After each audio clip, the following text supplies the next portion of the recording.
Hey friends, and welcome back to another video. If you're new here, my name is Sophia and I work in film and TV as a production coordinator, and I'm obsessed with all things personal finance and making sure that I am set up for the future. As someone in a fickle industry, there are times when I have lots of work and then there are times when I have downtime. I'm about to be coming into a 6-week period of unpaid leave where I have a break between jobs, and this is exactly what I'm going to do with it. You might be thinking, what do you do between jobs? Because I am not always constantly working on a job and there are down periods between film work. You generally work contract to contract with different companies, so you don't have a consistent paycheck in the breaks. So for example, I'm currently working on a TV series and my contract will end at the end of May, and then I have a 6-week break coming up until I start my new contract on another job. So you might be thinking, how do you deal with this? How do you prepare for these unpaid breaks? And I'm going to tell you exactly what I'm about to do to prepare myself for this 6-week break that I'm about to have. So depending on how long the break is, I definitely prioritize different things. So if I am having a really short break where it's only a week between jobs, I might just prioritize rest and recovery and preparing myself for the next job and doing some things that I would have liked to do when I have more time, because when you are on a film job, you are working, 60 hours a week or so, maybe more depending on if you have to work weekends.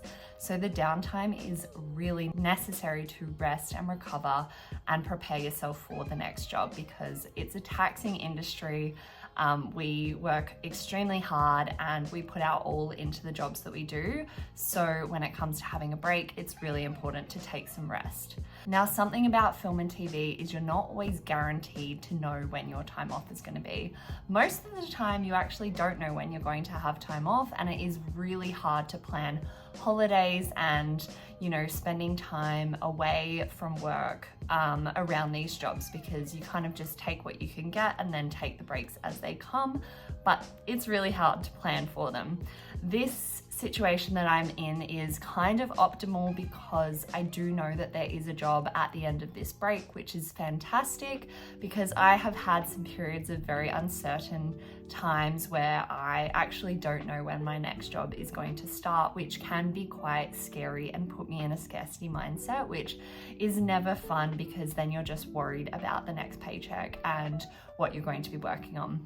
Now, when it comes to a break that's 6 weeks long, that for me feels quite like a lengthy break. So I am definitely preparing myself for this time off, because I'm not getting paid, I don't have somewhere to be, and I don't have the security of a paycheck every week to get me through. So these are the things that I'm doing to prepare myself for this 6 weeks off.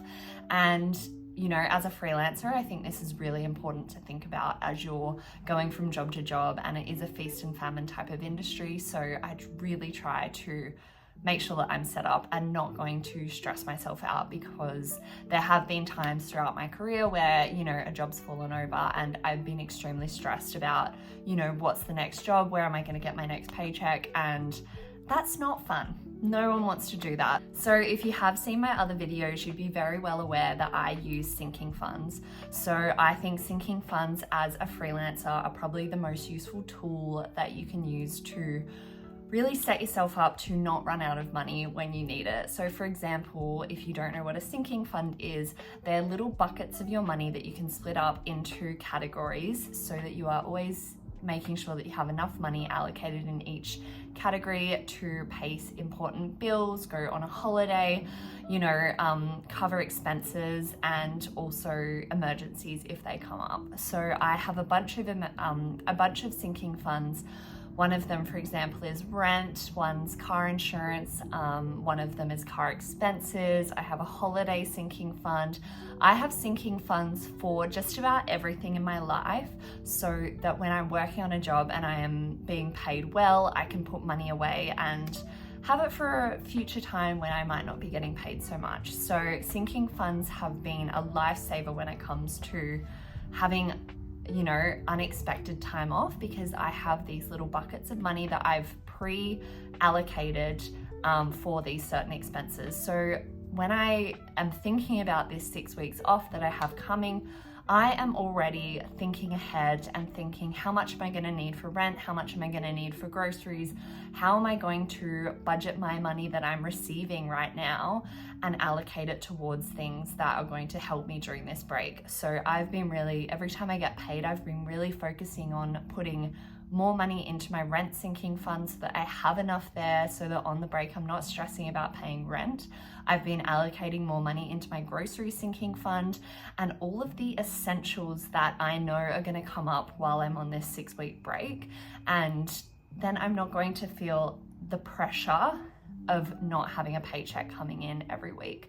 So sinking funds are my number one tool for getting through these breaks because it allows you to allocate money to your future self and to know that you're covered. So this might mean that I'm at the moment taking some sacrifices in, putting that money elsewhere in terms of, investing it or saving for a certain fun thing. I'm putting it towards needs at the moment because I am forecasting this 6 weeks off, which is much more important for my mental health and the stability of, having a job that isn't always stable. So something that I really advocate for, which I think is so important even outside of, the film industry and how fickle it can be, is having an emergency fund. So I have set myself an emergency fund. I filled it up, a couple of years ago. So I've had it sitting there for quite a while, but I will never get rid of it because it is my safety net. If things, shit hits the fan and a job falls through and I don't have work, I will be able to pay myself from that sinking fund and that emergency fund to be covered in the case of an emergency where I'm not getting, pay or I've lost out on a job. I will be covered, and that really gives me the security to, take the leaps and be in this industry because it's a risky industry. Some things fall apart at the very last minute, so it is very hard to tell what's going to happen. And, the guarantee is never there. Sometimes you can even sign on to a job and the rug will be pulled out from under you. So I really like to have this sinking fund set aside in a high interest savings account. So it's earning me interest and it is just a real safety net for me. So I'm never completely stressed about money and I know that I can always go there if if things go really south and I don't have work for a few months, I'm covered. My expenses are covered and I won't need to worry. So having a sinking fund specifically in the arts or the film and TV industry is paramount. It is going to really put you at ease and allow you to make decisions that are maybe better for your mental health, to be able to actually take that break and have the rest that you need, because this industry is pretty brutal on our mental health and our physical health because we are working so relentlessly for long periods of time. So sinking funds and emergency funds are definitely top 2 of my priority for preparing for a longer break. So something that I have actually done is I've forecast where my paychecks are going to land in the 6 weeks that I have off, because I will finish my job, I'll get my final paycheck the following week, and then I'll get my holiday pay, which is like the holiday payout from my job the week after that. So there's going to be 2 weeks of my 6-week break where I will still receive a paycheck. So technically in my head, I'm budgeting for 4 weeks where I will not be receiving a paycheck. And so what I've actually done in terms of, calculating this is I already have a sinking fund for my rent, and I've been really beefing that up so that I am covered for the next I think I've got 8 weeks worth of rent in there at the moment. And I am now looking at filling up I've created a little sinking fund called 6 weeks off, and I'm starting to drip a little bit of money into there right now so that I can cover certain expenses that pop up. Maybe they're fun expenses, maybe they're, emergency expenses, things that I will need over that 6 weeks so that I feel like I have enough money sitting there to really just relax and actually enjoy this week without worrying that I'm not getting paid for the 4 weeks of that 6-week period. So I've made that sinking fund $2,000 because I think, once I take out rent and expenses, I won't need too much money to survive for this for the remainder 4 weeks. It'll just be little bits and pieces across those 4 weeks. So it's really good, I think, actually understanding your budget and knowing what you actually spend on a weekly basis so that you can budget for this sort of, break and not go into it without actually having an understanding of what you need. So this sinking fund is serving as a little bit of a buffer so that I don't have to dip into, other sinking funds that I might have. So something else to really consider when you have a break is your mental stability throughout that break. So I know in the past I've had time off where I have absolutely loved having the time off. I've really taken advantage of it. And then there's been other periods of time where I have really just felt stressed about the time off and I've really wanted to just be working and getting paid. And I think being a freelancer in the film and TV industry can take a toll. And so I'm really going into this 6 weeks off with the mentality that I'm going to use this time to do fun things, potentially go on a holiday. So I'm looking into options of, what I could actually do with this time to make it constructive, because sometimes you'll have periods of time off where it will generally feel like wasted time because you didn't know it was coming or you didn't plan accordingly, and it feels like you are just in the waiting period and just biding your time until the next job comes around, which doesn't feel good. You feel quite stuck and lazy, and I know that's definitely how I felt this time last year when I was waiting for a job to come through, and it was really uncomfortable. And so I'm going into this next break with the mentality that this is going to be a good opportunity to have some rest, to potentially go on a holiday and actually use the time wisely. It will also be a good time to do fun things like this, like film more videos and do hobbies that are going to, support my creativity and make me feel like I'm doing something for myself as well. So I think really assessing what you want to get out of this break is going to help it not feel so stressful, and it will feel a bit more productive than just biding time until the next job comes around. I think overall, my biggest advice when it comes to working as a freelancer in the film and TV industry is to focus on saving big when you are on a job and you have the income coming in and you can really put money away and look after your future self, because you really never know what's going to happen. And as long as current you is keeping in mind future you, then I think there is less opportunity for you to get stressed and to really have to worry about the future. I think this industry is amazing. I genuinely love working in film and TV.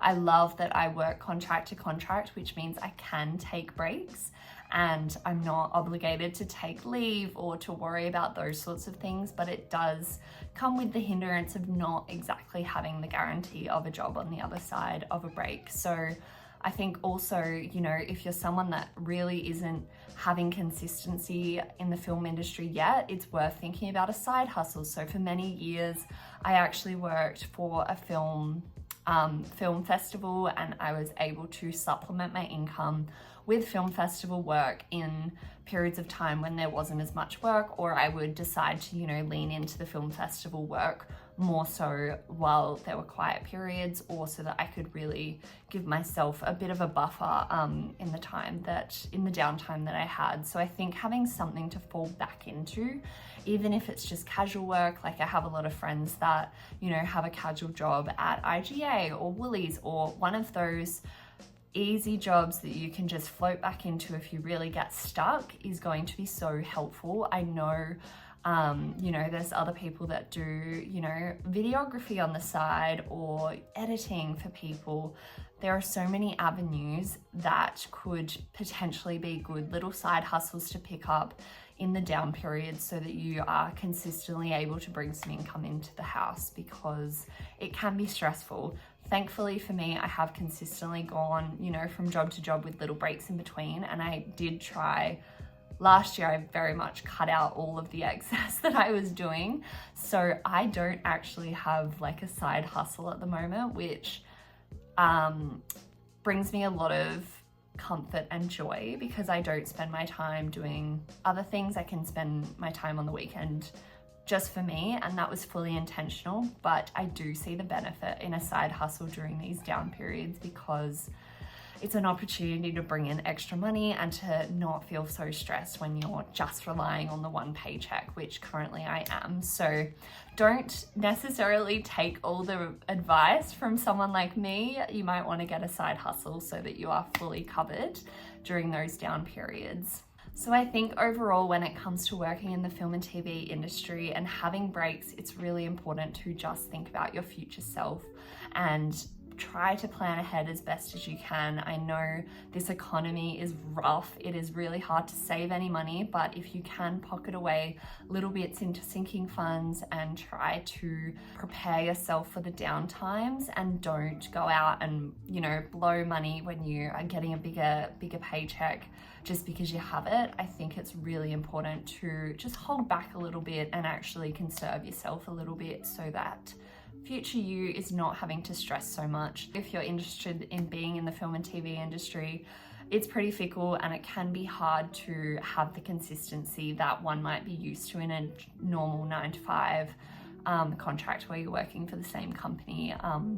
But you know, there's perks. I think I'm going to go on a fantastic holiday, really enjoy my 6 weeks off, get to do things that I haven't gotten to do because I've just been working relentlessly for the past, you know, year or so. So I think it's going to be much more beneficial for me during this time. But I've already started considering these things, and I thought it would be really, you know, important to share in case you're in a similar situation, in case you're about to have some time off and you're not really sure how to prepare for it.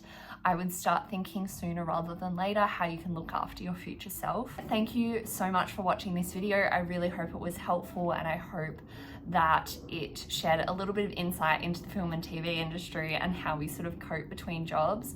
Everyone is different. No one in this industry probably deals with their breaks the same. I think it's, differs person to person, but this is how I personally do it. And I would love to hear how you prepare for breaks if you're in a similar industry, and how you prepare yourself for things like this and unexpected breaks or expected breaks. Thank you so much for watching. If you enjoyed, please let me know, and I will see you in my next video. Bye, friends.